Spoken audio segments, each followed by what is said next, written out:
Folklorni ansambl Broda tradicionalno održava svake godine svoj božićni koncert Svim na zemlji mir veselje. Tako je to bilo i ove godine. Održan je koncert, rekao bih, u 2 puta. Naime, najprije smo u 10 sati bili prijepodne na svetoj misiji u župi Svetog Josipa Radnika, gdje smo održali koncert uz svetu misu. Dok su se navečer kao i zadnjih nekoliko godina okupili u dvorani glazbene škole gdje su sudjelovali svi uzrasti folklornog ansambla Broda. U jednom trenutku je bilo i 150 naših članova na pozornici. Pjevali smo tradicijske božićne pjesme, ali isto tako i skladane pjesme.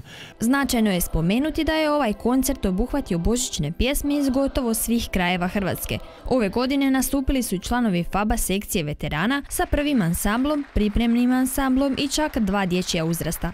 Njihovi vrijedni voditelji, a isto tako i naši folkloraši, su vrijedno pripremali 20-ak božićnih 20 točaka sa odabranim božićnim pjesmama.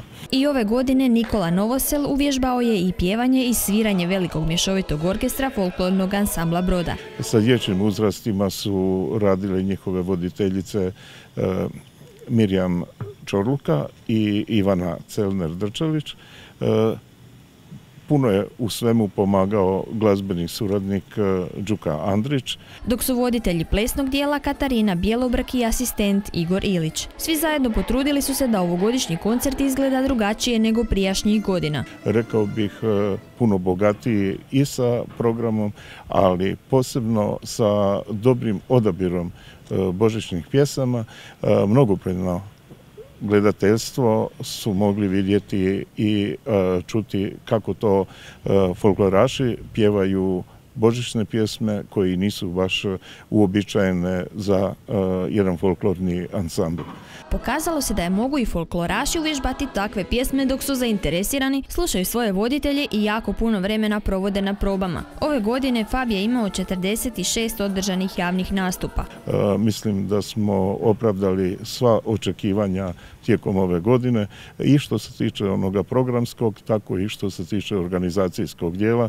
Prije tjedan dana smo završili sa zadnjim programom 50. Brodskog kola i evo samo ću reći još da ćemo programe 51. Brodskog kola već 10. siječnja započeti u Sikerevcima sa smotrom pučkih igrokaza. Pred članovima folklornog ansambla sad je zasluženi odmor i stanka za vrijeme božićnih i novogodišnjih blagdana. Ono što ih čeka je nastupima ispunjena 2015. godina u kojoj kao glavni organizator dočekuju 51. Brodsko kolo.